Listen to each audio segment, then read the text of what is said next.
Welcome, friends. Welcome to Empty Cloud Monastery. I am Aya Soma, and I'm here with a very special guest, Ajahn Pasanno. Hello, Ajahn. As well as many other venerables. Thank you all to all the venerables for joining us this evening. So, as you know, every Friday evening we have monk chat, so a series of questions that we can ask. That usually lay people ask monastics, the panel of monastics that we have. But tonight we have a special monk chat, monks that ask questions to monks. In this particular evening, it will be us asking questions to Ajahn Pasanno, but also all of the friends online that are watching. You're also free to ask any questions that you might have in the live chat, and if there's time, we can pass them on to Ajahn Pasanno. So thanks again, Ajahn, for joining us. Ajahn is currently spending the Vasa Pacific Hermitage, a beautiful monastery in Washington state, so in the West Coast, as opposed to the East Coast where we are here at Empty Cloud Monastery. And they also actually live stream every week. I've been seeing lots of different live streams with Ajahn Pasanno, as well as all the other resident monastics. So even though there is a pandemic, there's also like a lot of goodness, and it's very rare to have this amount of Dharma online. So we can all take the opportunity, and you can all also, take the opportunity to check out the YouTube channel that they have, Pacific Hermitage. All right, so without further ado, I'll ask if any of the monastics have a question for Ajahn. Otherwise, I will start with my own personal question. All right. Okay, then I'll ask my question. Ajahn, what type of samadhi is needed to attain stream entry?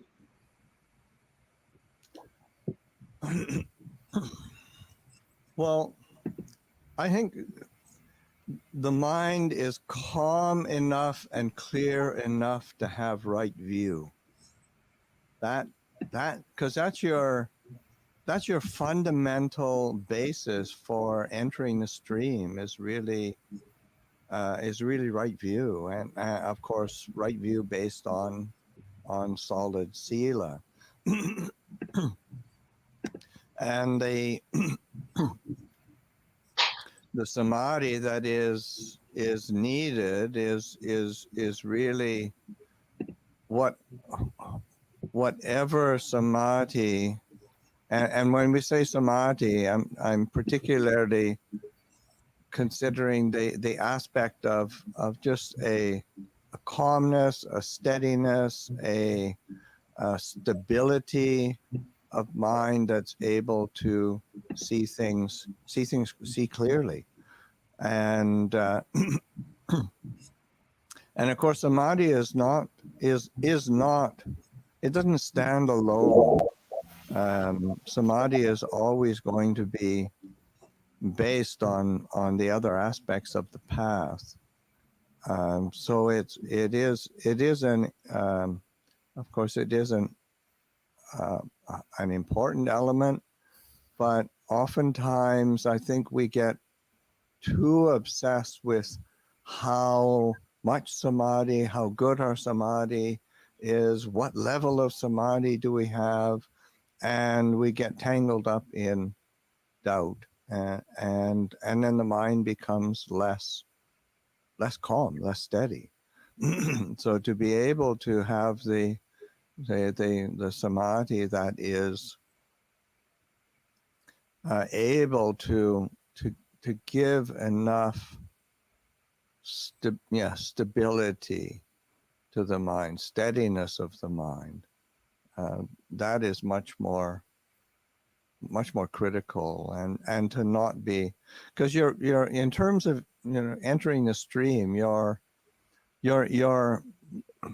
fundamental insight for entering the stream is the dropping of Sakaya Ditti, that recognition of the identity or the I making and mind making program of the mind, and as that is seen and is seen through and is, say, relinquished, let go of, released, then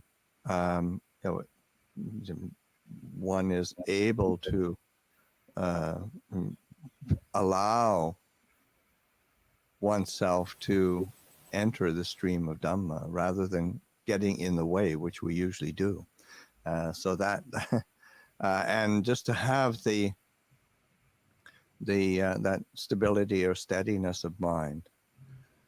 Another of samadhi is the and it just sort of popped up. Who knows what reason? But then I'm thinking of and I don't actually know the sutta base or the commentarial base, but certainly in the Thai language there is and Ajahn Chah would make an emphasis on it. Is that say right samadhi is the samadhi that takes nibbana as its object, in the sense, not nibbana as some ethereal, rarefied philosophical ideal, but say right samadhi is a samadhi that takes the ending of suffering as its object. And I think that's a really interesting aspect to be working with in terms of, say, entering the stream, or just as we continue practicing. When we turn our attention to the cultivation of samadhi, is our attention drawn to that which is the ending of suffering, or is it entangling ourselves even more further in suffering? So there's some reflections around samadhi and the stream. Thank you so much, Ajahn. That is very helpful. And actually, just a follow-up on that, can you elaborate also a little bit about sila within the context of stream entry?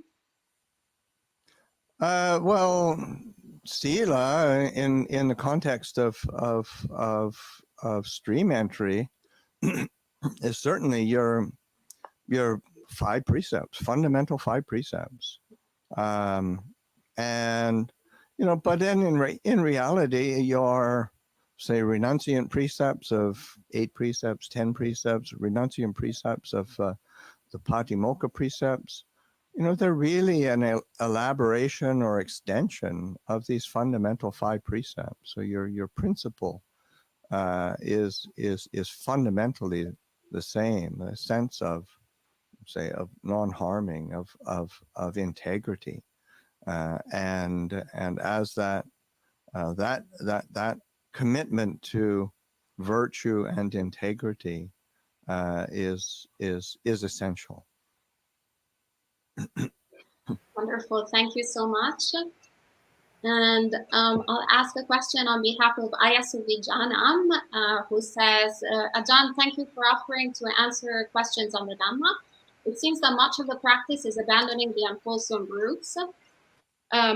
Observing the unwholesome roots helps with abandoning them, but the work seems constant. Development of the wholesome also helps. Cessation of greed, hate, and delusion is sometimes a synonym for nibbana.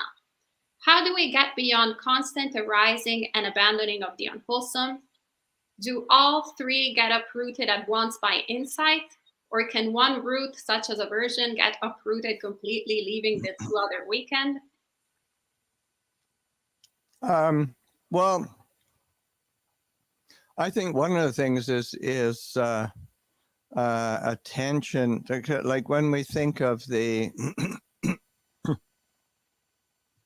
just say like the Owada Patimokkha, it's really helpful to keep bringing things back to fundamentals or foundations, that sabha papa sarkarnam kusala supa sampada sajita parayota padang etang buddha sasanang. So that sense of that refraining from all evil, the doing of that which is good, purification of the heart. This is teaching of all the Buddhas. The and that needs to be done like holistically, and and there on a certain level there is no end to uprooting the unwholesome, in the sense of if that's one's focus, then that on a certain there will be no end to it, because one needs to be giving attention to the wholesome. One needs to be giving attention to the, say, a purification, and the and the purification, on especially when we think, because we do tend to think of things in terms of doing, and so and as we practice, we get we get engaged in the doing, and the refraining from evil, the cultivation of the good. Those are skillful doing, but I think purification is really about trusting in awareness, trusting in the fundamental quality of knowing, and relinquishing, a letting go into the knowing, not a letting go of say into. I was reminded of something I used to say in terms of the so like choiceless awareness, so like, which to me means nothing, but that sense of kind of trying to be in with the knowing, and then ending up in some kind of nebulous nothingness, which is really not what the point of it is. So that trusting in the knowing, trusting in awareness, and releasing, relinquishing, giving up to, surrendering to within that knowing. But that doesn't preclude the effort that we make to refrain from the unskillful, to cultivate the good, because we really do need to, because like if you look at the unwholesome roots and you look at the say the hindrances, then it goes on and on. There seems to be no end to them. So it really does need a directing of attention to the skillful, to the whole cultivation of baramis, cultivation of these bright states of mind of the Brahma Viharas.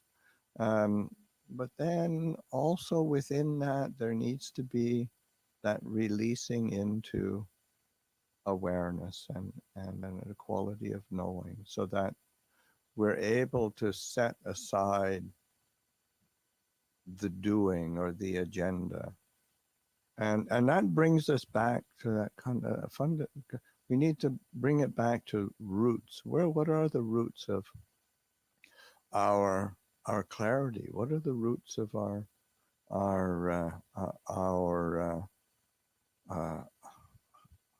contentment? And being content within this human condition, and so that we need to keep returning to where do things begin, and that's where say in the Thai forest tradition, so many of the teachers sort of they keep it's all here, just pointing back to the heart, and because we tend to overthink things or overanalyze things, and think it's actual discrete bits of knowledge that we should have. But it's like our as Ajahn Chah says, it's really, this is, Dhamma is a language of feeling, and so it's a heart feeling. Thank you so much, Ajahn. And I believe that Bhante Sudaso has a question, so I'll pass him on to you. Okay. Hello, Ajahn. Wonderful to see you. Yeah, good to see you. Yeah. So my question is about the meditation on the 6 elements. So I occasionally use the 6 elements as a not self practice.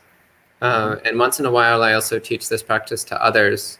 And many people find it very difficult to experience the space element and the consciousness element.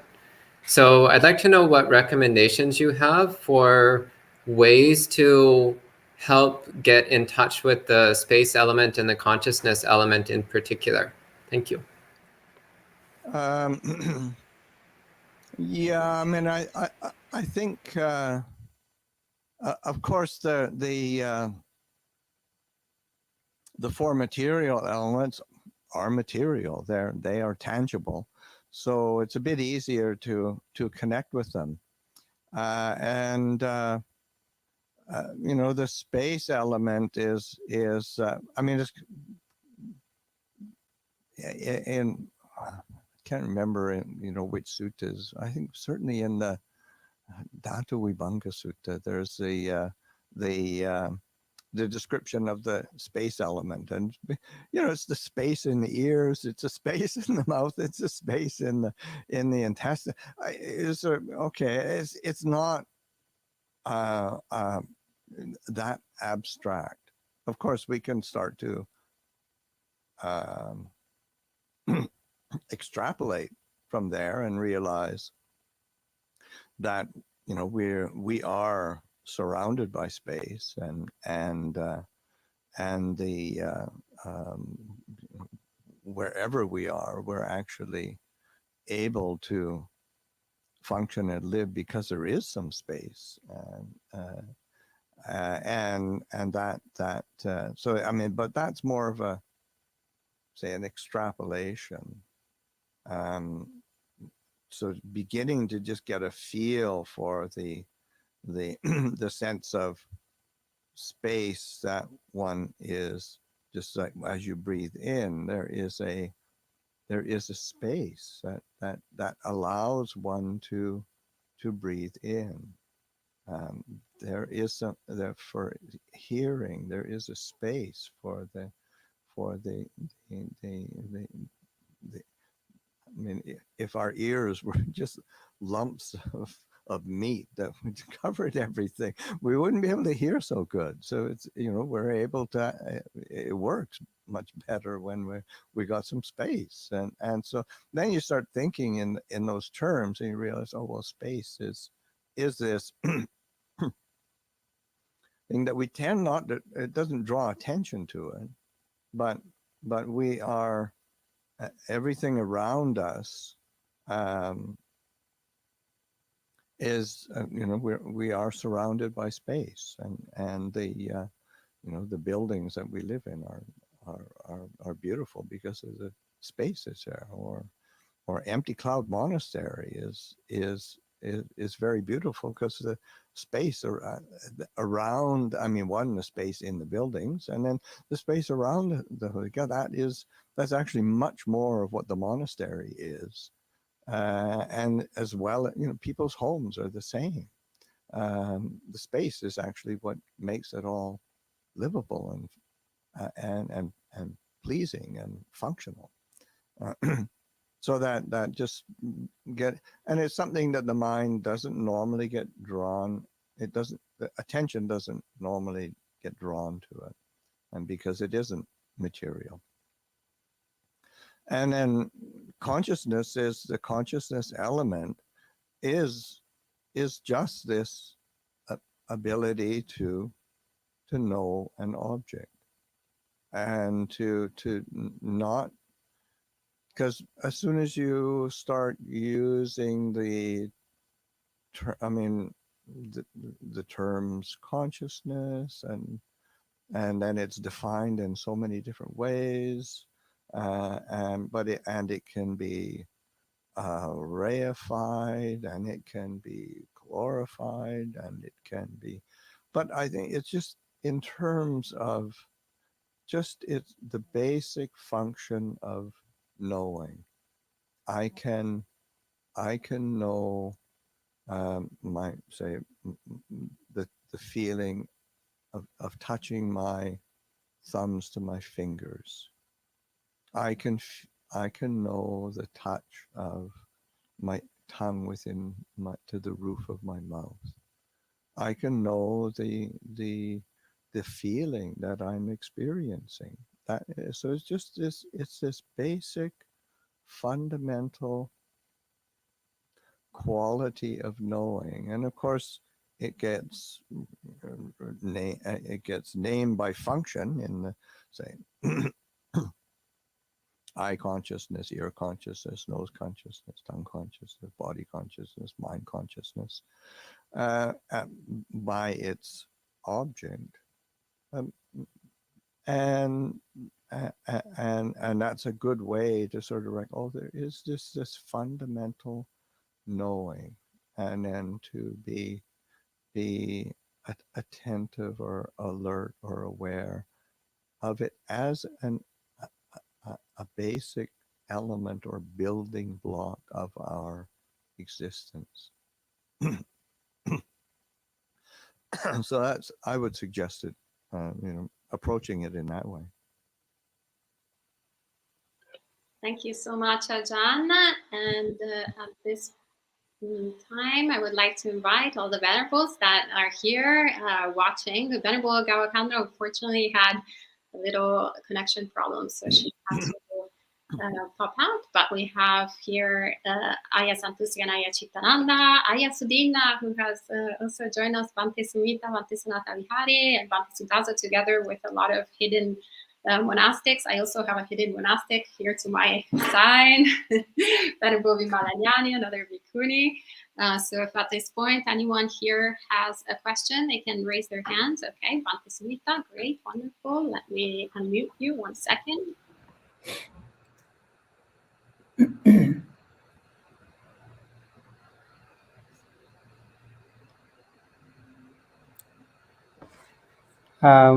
Vandami Bhante.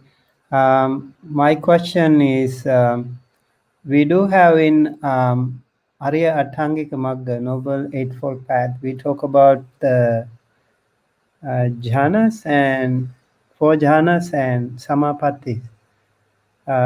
That is the way to Nibbana, it is said. But where can we get connected to Sotapanna from there?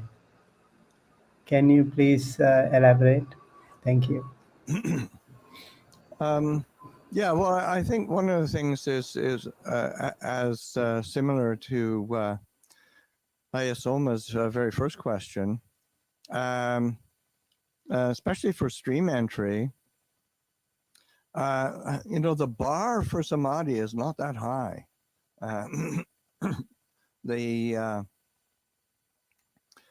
fundamental element is really samadhi, right understanding, along with virtue.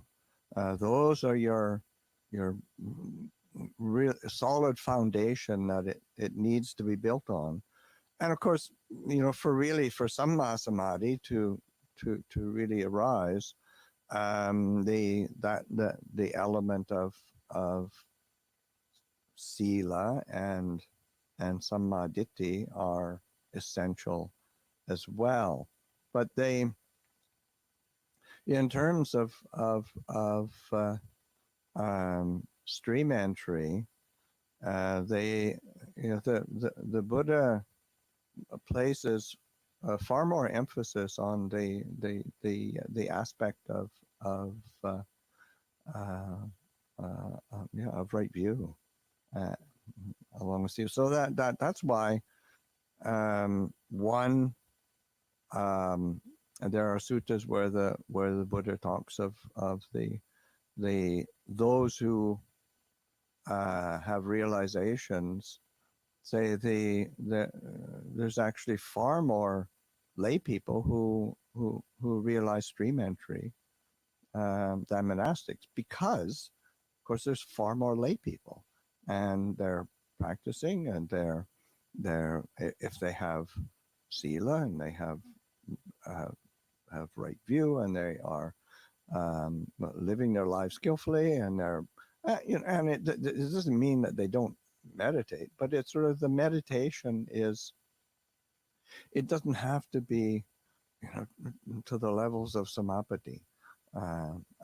It is enough to bring clarity to the mind, enough to bring well-being to the mind. There is a need for a fundamental happiness within the heart in order to see clearly, to realize the fruits of the practice. And so that especially for stream entry, those aspects of that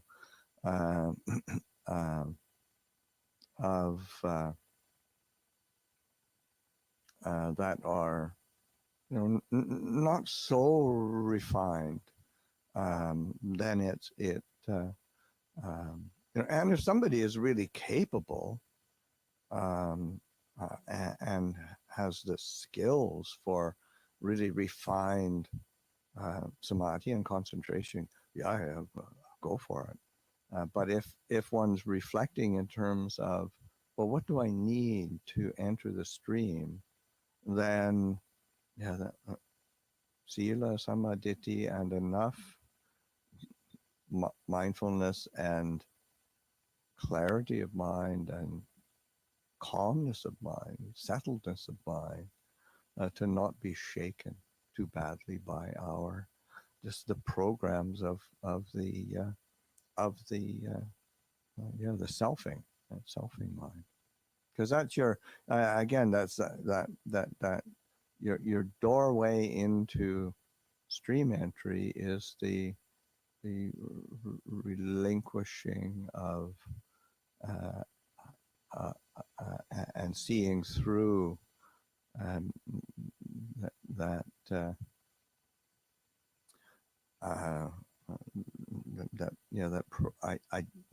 identification of self, that identity program, and that's your foundation. It's also interesting to note that the base, that again, that sakkaya ditthi is sort of seen through, but then also that the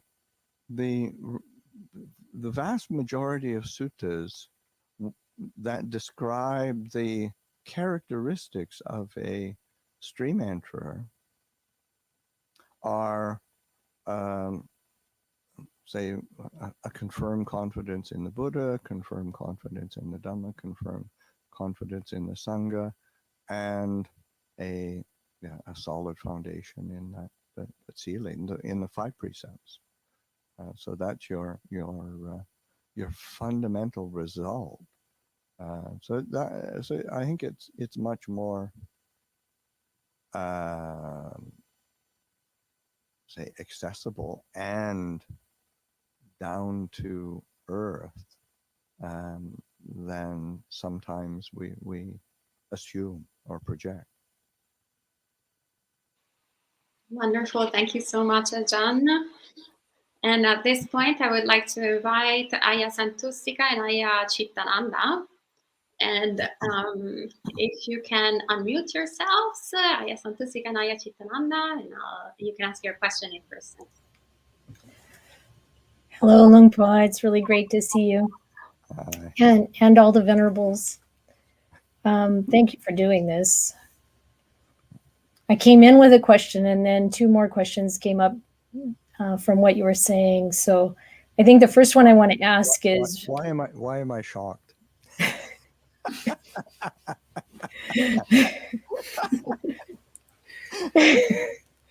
So the first one I'll ask is about what you were talking about, the elements. Yeah. And you're talking about the consciousness element. And a couple days ago, we were listening to Ajahn Suchat doing his Q&A on Tuesday morning. And he talked about chitta as an element. And I'm wondering if, especially in the Thai forest tradition, do you often hear people using like consciousness, chitta, the knowing, or one who knows, all kind of interchangeably? Or are there some distinctions there that we should know about? I don't think there's fundamental distinguishing that is required. I mean, the Thai forest tradition, it does not have a rigorous foundation in pariyatti, and they can be quite loose, and so it's much more of an experiential tradition that sometimes defines things according to the text and sometimes doesn't, and it's and certainly and it depends. I mean, and it isn't as if there's just one Thai forest tradition. I mean, it gets tossed around as if it's something coherent, and it's I can assure you it's anything but coherent.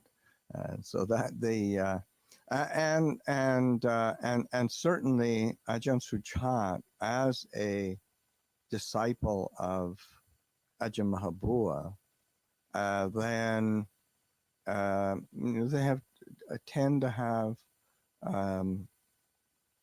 certain usages that are idiosyncratic to them, in the same way that, say, like Ajahn Sumedho has a very idiosyncratic way of talking about consciousness, so the use of the word citta in Ajahn Mahabua and the say the Thai forest tradition lineage of, say, Ajahn Mun in the northern Isan areas tends to be kind of talking about it in citta, consciousness, and it kind of bleeds into each other, and probably, and I haven't heard it talked about as an element, say the citta as an element, but it fits a pattern,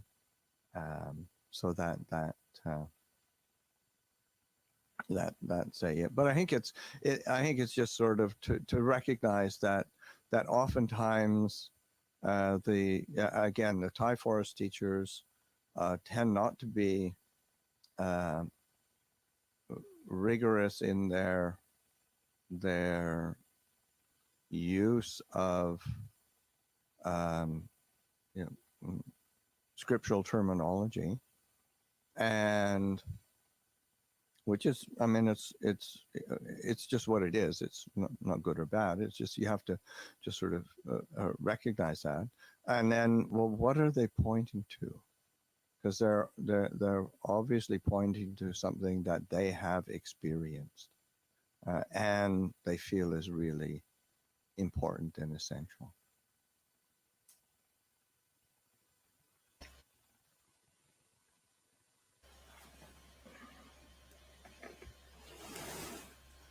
And Aya Santisiga, did you have a follow-up? Yes, thank you.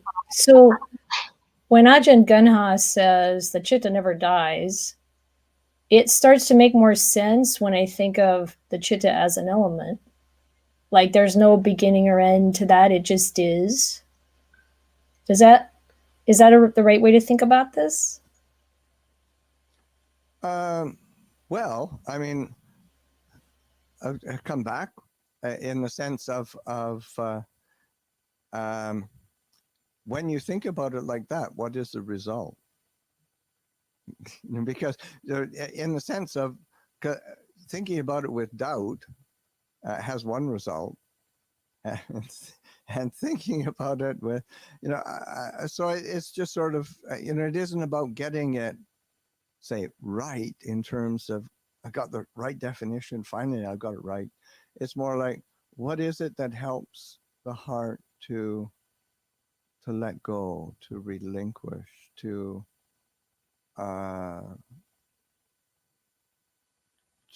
dwell in a place of, say, of non-becoming. That's a, you see, these are, we need to use these as tools, rather than as kind of as solid things that we have to either understand or get or become. So it's much more around how do we use these different teachings in a way that leads us to a place of I mean, I think one of the things is just sort of thinking in terms of the, say, like the Anapanasati Sutta. We use mindfulness breathing so that it takes us to a place of experiencing impermanence, dispassion, cessation, relinquishment, and it's a tool that we use that carries us to a place of peace, of clarity, of understanding, well-being.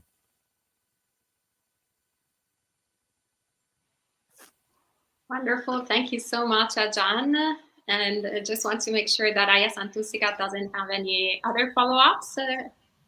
Well, as often is the case, Lungpa just answered all my other questions with his answer, so I'm good to go. Thank you. Wonderful. Thank you, Aya. Okay, great. And actually, Aya's question made me think that I would like to ask a question somewhat related, somewhat not related. And Ajahn, I was wondering if you could answer if consciousness is always conscious of the six sense basis, or is there something like a universal consciousness? So, like vijnana dhatu. Well, I mean, the Buddha talks of vijnana dhatu, and it's not wonderfully defined in the suttas, and he talks of course, of the consciousness of the six sense basis, and then of say consciousness that is how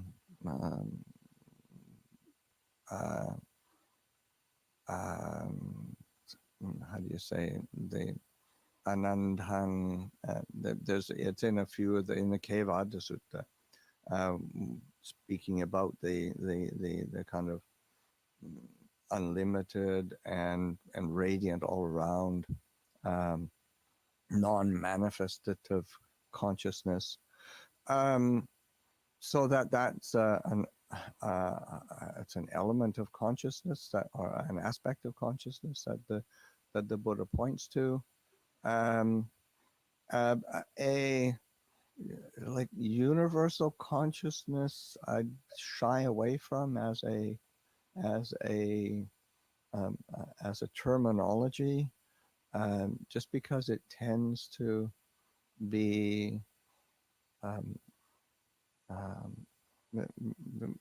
assumptions can be made of it that are very eternalist and creating a something,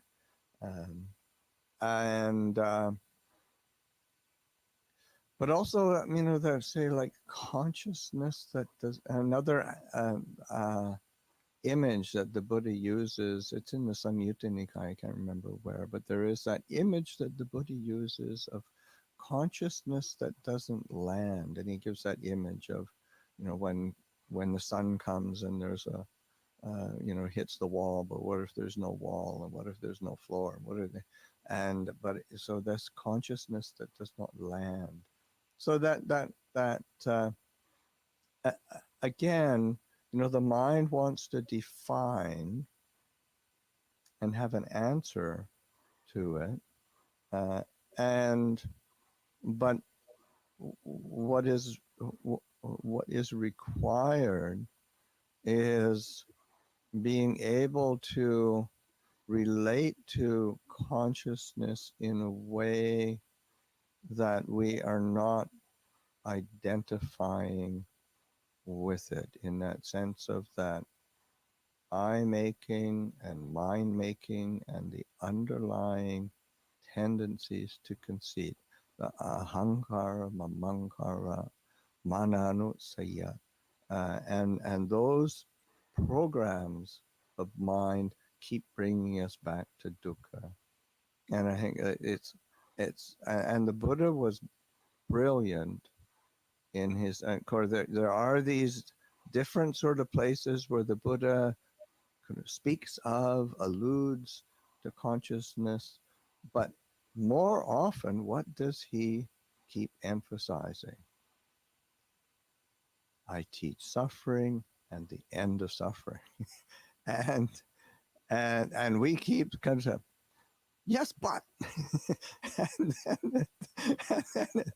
and then we go look for something to get tangled up in. And so that to be able to be, oh, right, dukkha and cessation of the ending of dukkha. It's such a brilliant, and to me that is the brilliance of the Buddha himself, is his ability to cut to the chase of what the heart of spiritual aspiration is really about. Sadhu, sadhu, sadhu. Thank you so much for your words of Dhamma. Very helpful as usual. And Bhante Sumita says that Bhante Sudaso is covered with Buddhist insight. Is that symbolic? Yes, wonderful. Yes, very wonderful indeed. And at this point, Bhante Sanata Vihari has a question for you, so we'll highlight Bhante Sanata Vihari. Bhante, what is required to get access to Abhinya? I would say fourth jhana. Fourth jhana.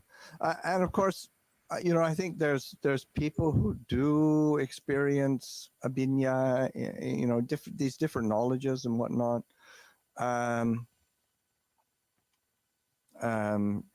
Sometimes just through the fruits of their past karma or something. But to me, it's fourth jhana is really your the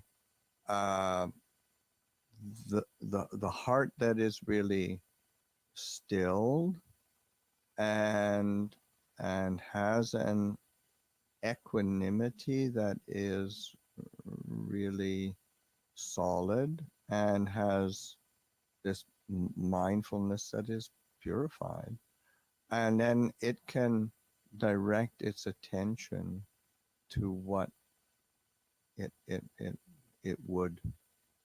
it's drawn to know. So that's to me, it's a fourth jhana is a critical jumping off point. Wonderful. Thank you so much, Ajahn. And Tangang has a question. He asks, usually when I practice mindfulness of the body, I feel the sensations of the body on the skin and the energy around it. However, lately I hear many teachers saying, no, inside the body at the heart. Is that necessary? Well, I think you have to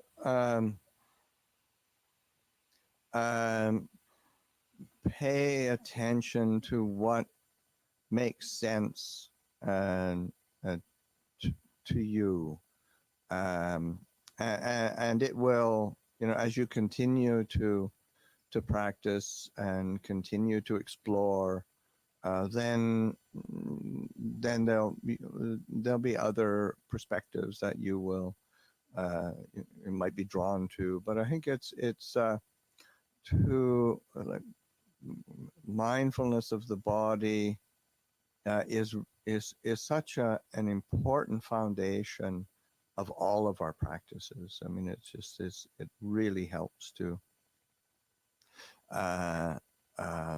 bring an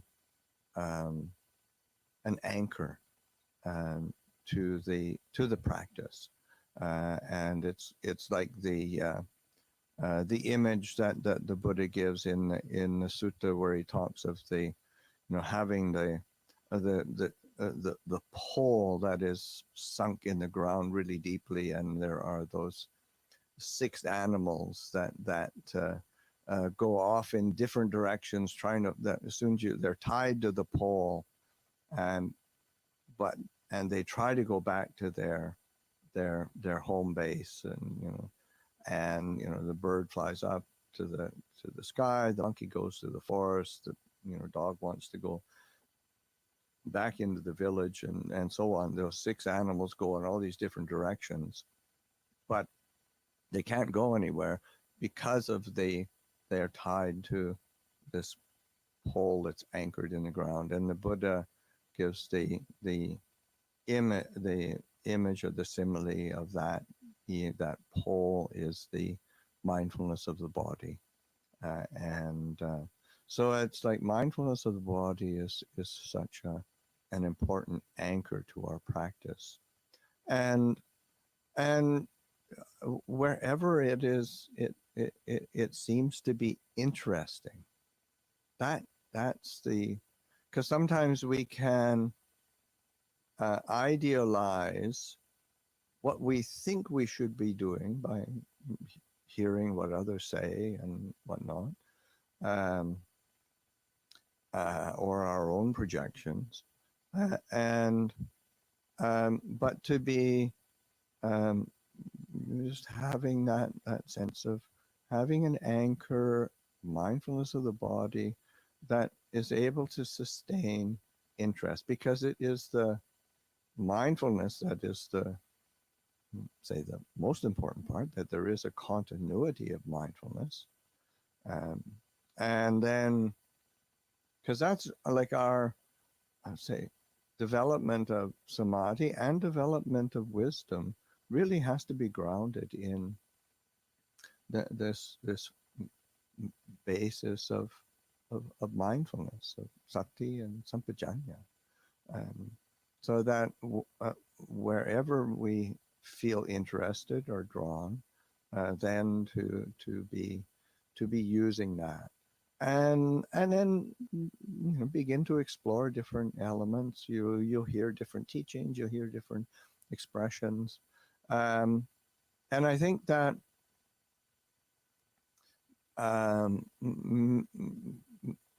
if we try too hard to fulfill what we think others are saying, we'll get tangled up and confused, and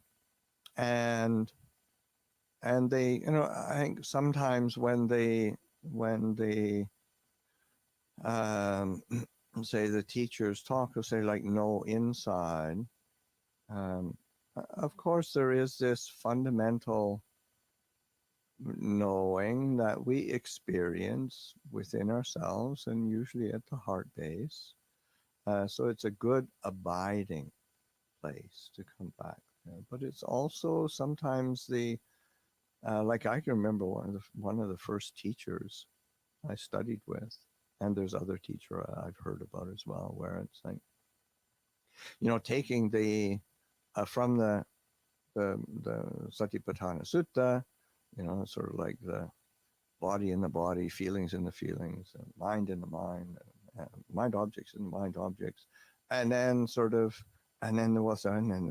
some more inside there as well. There's some more inside there as well, and it's like these kind of Russian dolls that are sort of stacked up on each other, and it gets confusing. And I think Ajahn Jeff does a really good job of translating that idiom from the sutta, Satipatthana Sutta, as knowing the body in and of itself, knowing the feelings in and of itself, and knowing the mind in and of itself, and knowing the objects of mind in and of themselves. So that's I think that's a really practical direction, and it's a very practical translation that is I think very, very helpful. So to be able to be reflecting in that, and when it's sort of in and of itself, well, however we are experiencing something, and in this case, the mindfulness of the body, how are we experiencing it? What is actually drawing one's attention, and what is the say the aspect of interest, because that interest is really important for cultivating well, everything in terms of our Dhamma practice. That aspect of chanda, interest, motivation, desire. So that sense of in terms of those the iddhipadas, the basis of success. But yeah, interest, desire, motivation. It's really important. So that yeah, if the interest is drawn to when one develops mindfulness of the body, yeah, if it's the sensations on the skin and sort of energy around it, then you develop that, because you have to work with what you've got, and as you do that, it starts to expand. It's like if you've got a knitted cap or something, and all of a sudden it looks like one thing, but and it's got a loose thread, and you start pulling on that thread, and all of a sudden the whole thing comes. So that's in the same way. Our practice unfolds in the same way. So yeah, just exploring where your interest is, exploring where you can sustain attention, and then and again, learning how to trust that. Okay. Thank you so much, Ajahn. And well, we all had the opportunity to ask a question except for Ayasudina. So Ayasudina, if you have a question, Venerable, you can raise your hand right now. Otherwise, I'll ask Ayasudama's question. Maybe you can, yes? Okay, 1 second. Okay, Ajahn, I'm asking a question in connection with what Bhante Smith asked. That is, in connection with stream entry. Now, there are the three characteristics that are, there are three factors that are go on when someone enters the stream. And one is Sakkaya Ditti. So, with that, there is a certain amount of fearlessness that enters a person, or that is seen in the person. Can you comment on that, Ajahn, please? Well, I think, yeah, I mean, the fearlessness arises because one is able to step back from the identification of I, me, and mine. It's that just seeing things in their true nature, seeing things as they are. This is the way things work. One has a good feeling for causal process. One sees things as, oh, this is, let's say, grounded in Dhamma. Some of us like Dhamma titata, Dhamma niyamata. The Dhamma is the ground, and it's born of Dhamma. So as one sees it in that way, then the kind of identification of I, me, and mine, Ning that we do falls away, and fearlessness arises, because the fear and trepidation and concern, that's all about me. And so that yeah, it gets complicated when that me is there. So it is that Sakaya Ditti. Another aspect of say entering the stream, because there is that element of, okay, what do we need to let go of? What do we need to relinquish? So, Sakaya Ditti, Silapata Paramasa, Vichikicha, so sort of doubt and attachment to practice and precept, but I think there's another sutta that I particularly like, was very struck with, and it's sort of, well, what can we do as well? What does the Buddha encourage us to be doing? And that sense of the four things of that, there's Sotapati Anka, the kind of the factors of stream entry, Sapurisa Sangseva, the association with superior beings, just drawing close to good people, people who one feels a trust in their virtue and their insight. Saddhamma savana, that hearing of the true Dhamma, hearing of the good Dhamma. Yoniso manasikara, that considered attention, that wise reflection, and the Dhammanu Dhamma Patibhata, practicing Dhamma in accordance with Dhamma. Because so often Dhamma is practiced according to our desires, according to what we think is, but that's Dhammanu Dhamma Patibhata, practicing Dhamma in accordance with Dhamma.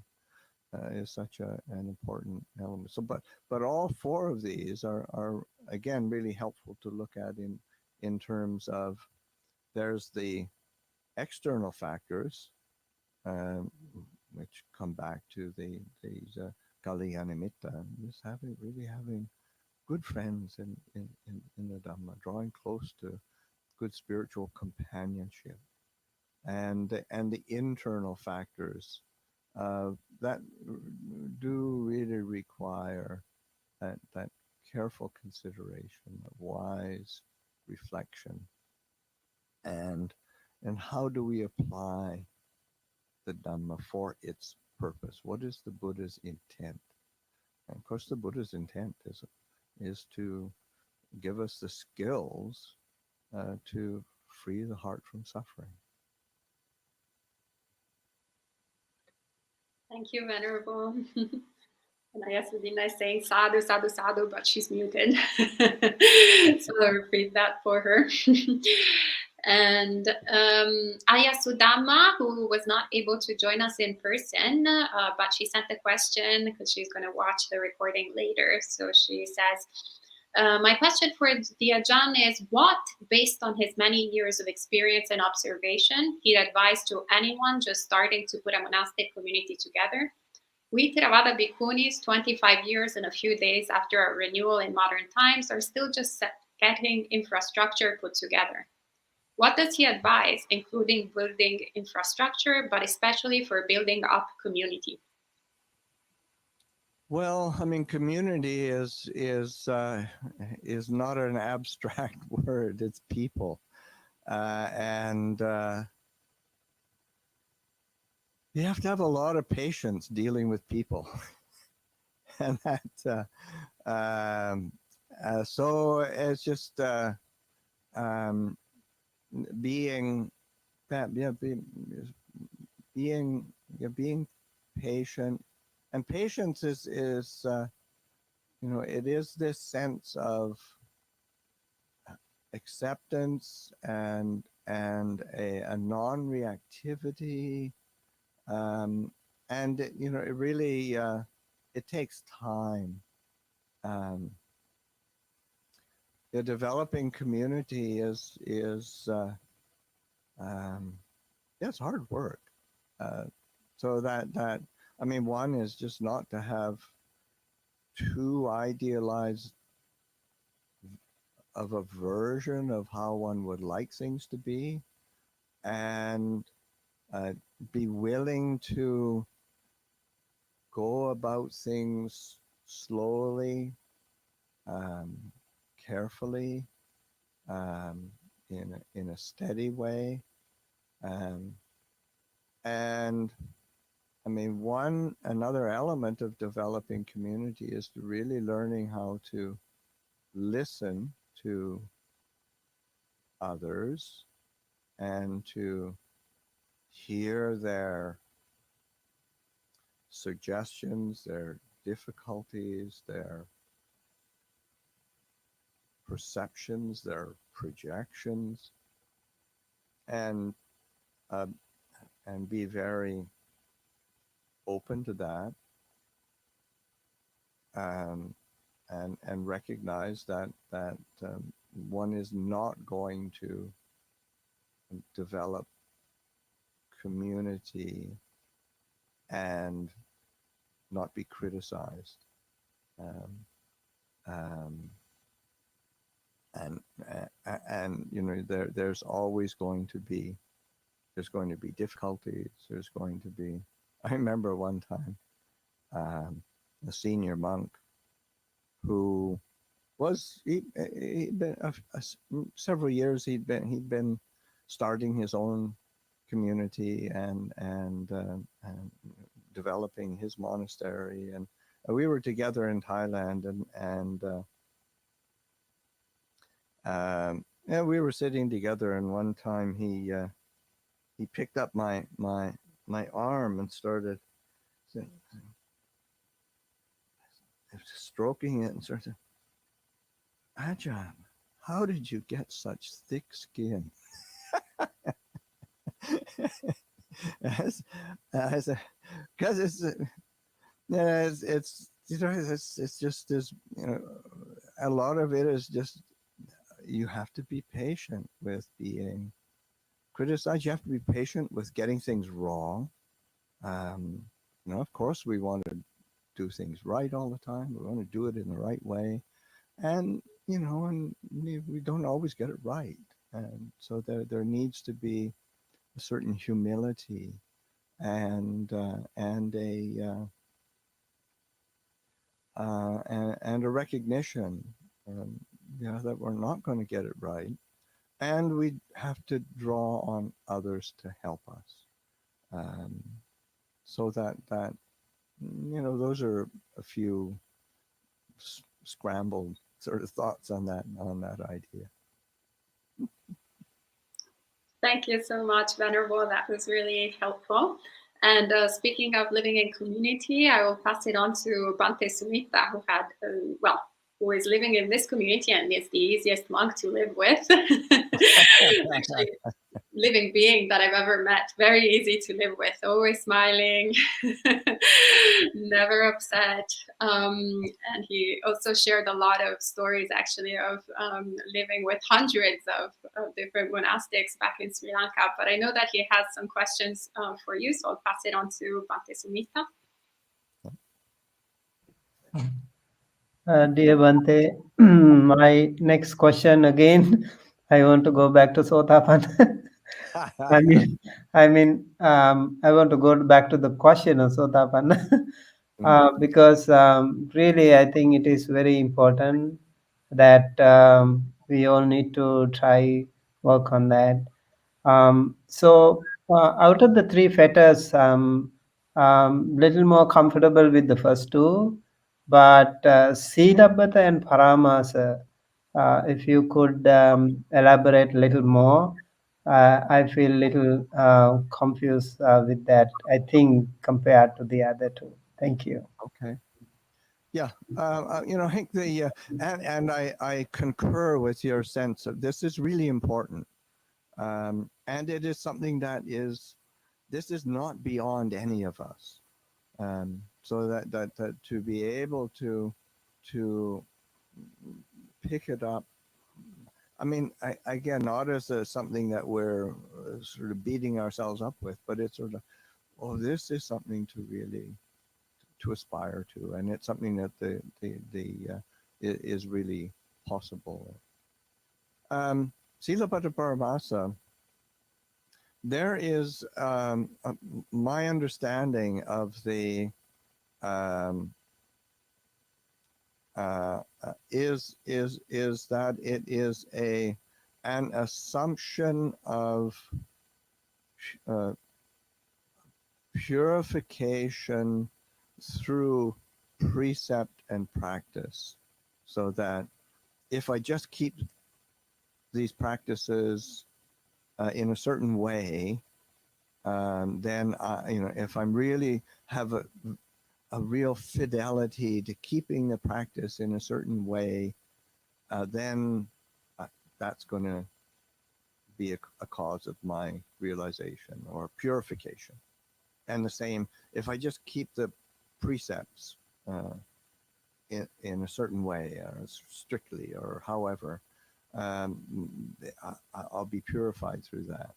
And of course, it's not that we don't have precepts, and it's not that we don't have practices that we do, but we have to understand it's the kind of the causal process and of how it functions and how it works, and to not be assuming that if I just got it right, in terms of if I just kept the right precepts and I got the right practices down, then I would experience a purification of heart. So it's that understanding of the place of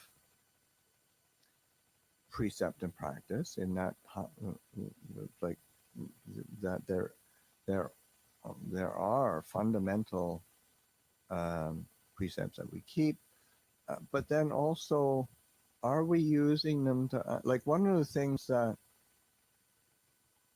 Ajahn Chah used to emphasize, especially around precepts, but it's an extension to also various practices that we take on. And he was someone who was incredibly strict in, as considered a very, very strict monk. But he's you have to understand that, say, precepts are for understanding volition, for understanding the movement of mind towards an object. So that we keep precepts, but they're a tool for understanding volition, understanding intention, understanding what the mind is doing. And similarly, whatever practices we take on, they're also for understanding that volition of the heart, that the intention going out to an object. And so that if we think that if we just keep the rules and are really, really diligent in our practice, then we'll reach stream entry. Then we're positing an assumption that isn't fully valid, or as Ajahn Chah would say, well, that's true, but it's not right, or it's right, but it's not true, and so that there is a need for this you know, say the essence of the Dhamma is always a kind of balance that we need to be attending to.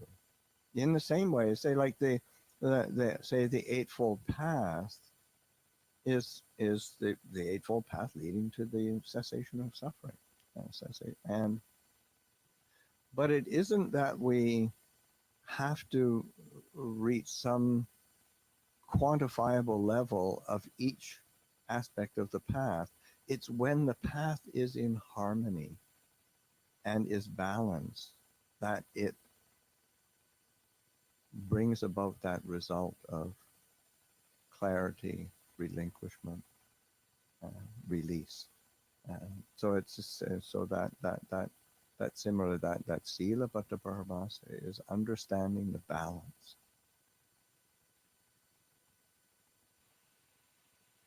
Thank you again, Ajahn. And we also have some friends from Nirodharam Bhikkhuni Monastery in Thailand watching.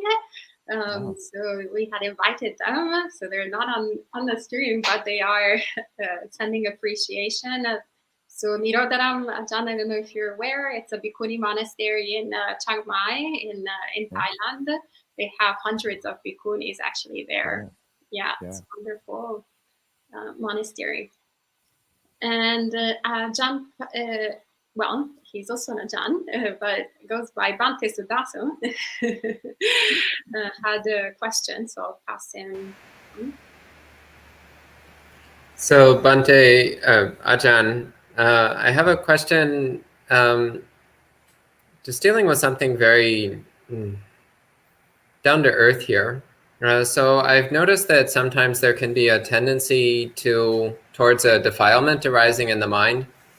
And I know it's unwholesome.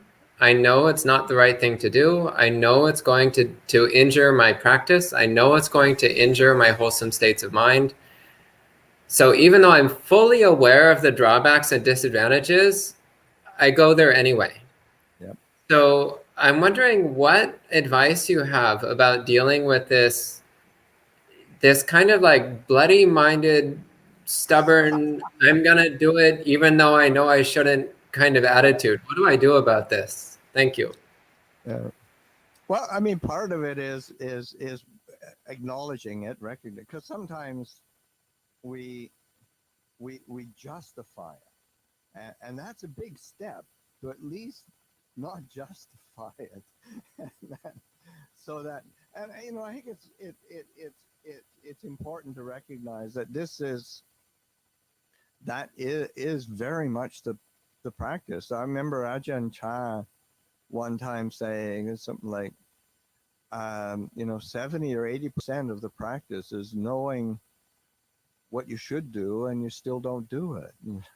So it's just sort of seeing that we're all in this quandary, and we have to take responsibility for it, and we have to have a sense of like hiriyottapa around it, in that hiriyottapa, and I really wish we had more words in the English language that could describe hiri and ottapa, but I think one of the things is recognizing we really want to be turning to this quality of hiriyottapa, because it's based on respect for ourselves. Say hiri is its fundamental root is respect for ourselves, and ottapa being based on a fundamental respect for others. So then we keep turning to these qualities of respect and nurturing that sense of respect, and remind ourselves of that. And that's of course where the just qualities of practice that are they don't get much airplay in Western iterations of Buddhism, but the Buddhanusati, Dhammanusati, Sanghanusati, Silanusati, Chaganusati, those recollections of fundamental, and Devatanusati, those are really wholesome qualities to be turning to and brightening the mind, reminding the mind, giving the mind these reminders, because our habits are strong, they're deeply rooted, and we have to be, one, we have to be very patient, and two, we have to be very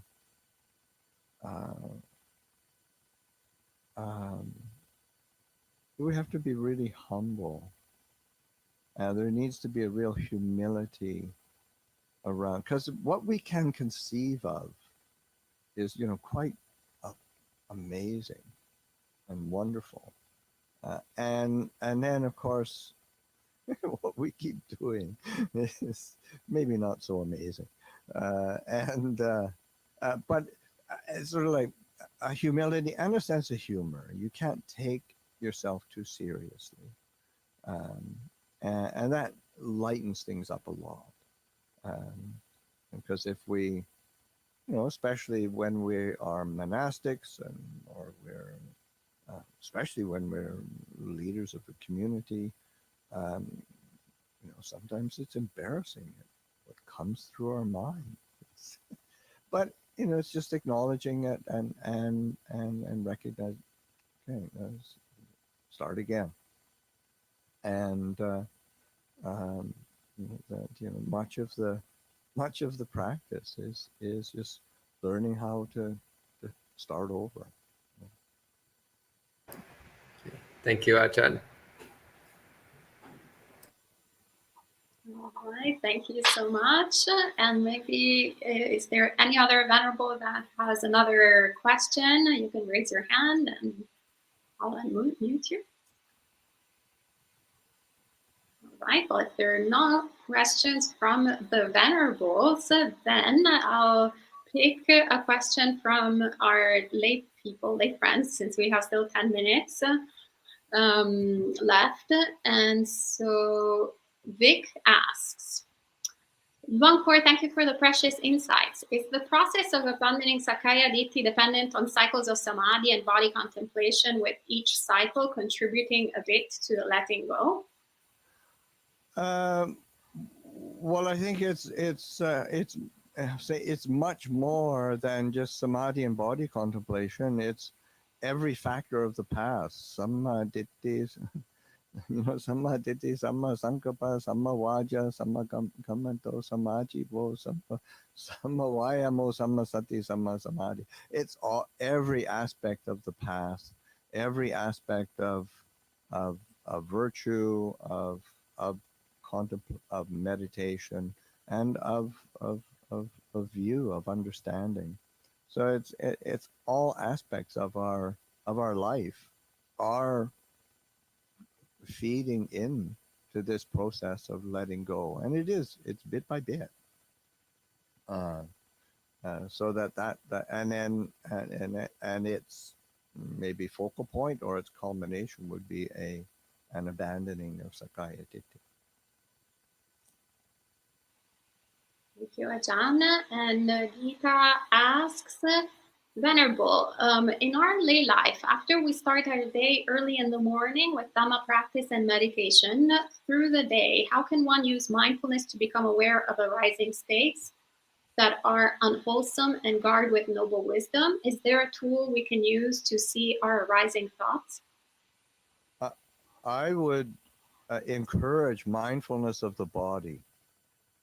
That's it can't be underestimated how important it is, how valuable it is, and how powerful it is, because that mindfulness of the body gives an anchor for attention and awareness, and you've got a home to return to, and to learn how to be really comfortable in the body, and then so that there's attention to the body, an awareness, but then also you start to feel how our moods of the mind, the different trains of thought that starts to begin, how they're experienced in the body.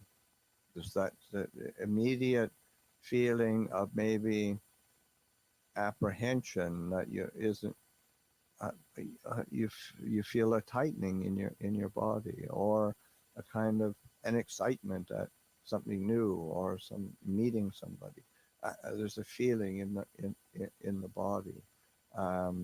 There's a restlessness that we feel, or there's so that it's we tighten up or we move, and it's expressed through the body, and so that if we become tuned in through mindfulness and awareness of the body, then we start to, it becomes a mirror that we can see our mind, our mental states, our moods much more clearly. So that's, to me, that's one of the most important tools to use, whether one's a layperson or a monastic. Thank you, Ajahn. And if I can actually ask another question or two, if we have time. So one question is, I know that you were involved in activism in Thailand to protect the forests back in the day when you were living there. Can you perhaps share some words of advice for monastics who are concerned about the environment and want to do their part in the safeguarding of the planet? Yes, I mean, I was involved in Thailand, and I think one of the things is doing what we can, but also doing things locally, and you never know where those connections lead to one, but it's like looking to see how one can affect a thing, in terms of the environment, one's neighboring community in some way, because it's quite tangible and there's a close connection, and then also to recognize that you're not going to solve the problems, really. I mean, because there's if one comes from that perspective, or that assumption, or that desire, then it's going to be frustrated, and one's going to get angry and upset, and that's not useful for anybody. But to be recognizing, well, what can I be doing? What can I be contributing? Who can I be connecting? What group can I be supporting? What can I be encouraging? And where can there be help given? And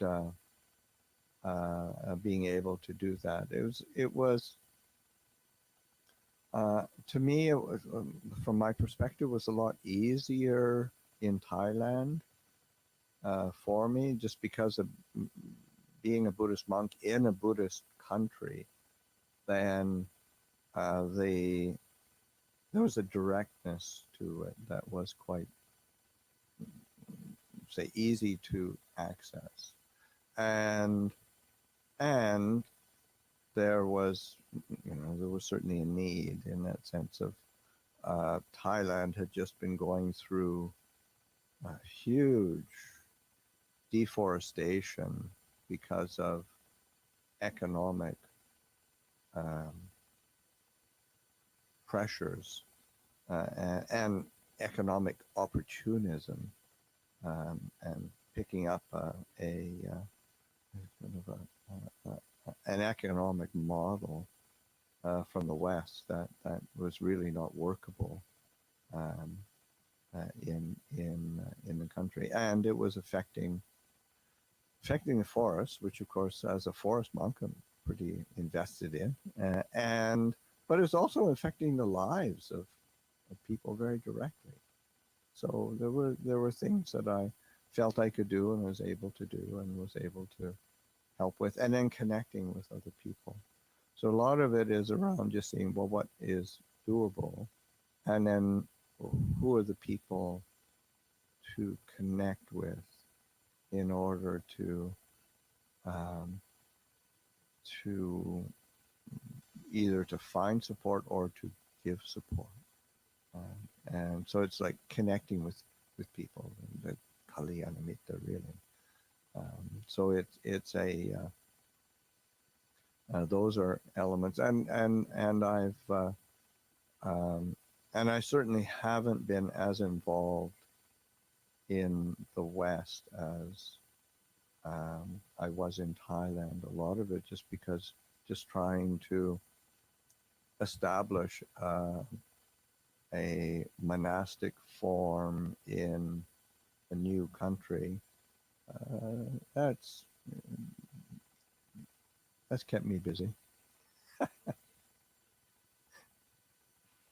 All right, thank you so much. Well, we're very grateful that you have decided to establish a monastic community here in the US. So we're all benefiting in one way or the other from this. And actually, Ayasuvijana says, thank you so much for offering this sharing of Dhamma. Bhante Sudha's second question helped to further explore the question I asked. Great. So she's far away, but so close. And all right, so we're just about out of time, so we can end with a note of appreciation. Hanayam namakataya sadhukaram dadamase sadhu sadhu sadhu anumodami. Sadhu, sadhu, sadhu. Thank you so much, Ajahn. Yes. Lovely seeing you all. So yes, take care. It's been a pleasure. And for those of you asking about questions on Abhayagiri and on Pacific Hermitage, you're welcome to ask all these questions live to Ajahn Pasanno on their channel.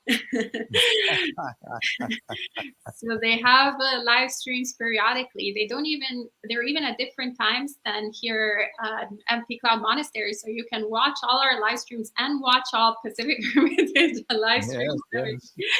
Yeah, there's so much available these days. Yeah, we are doing a Friday morning live stream.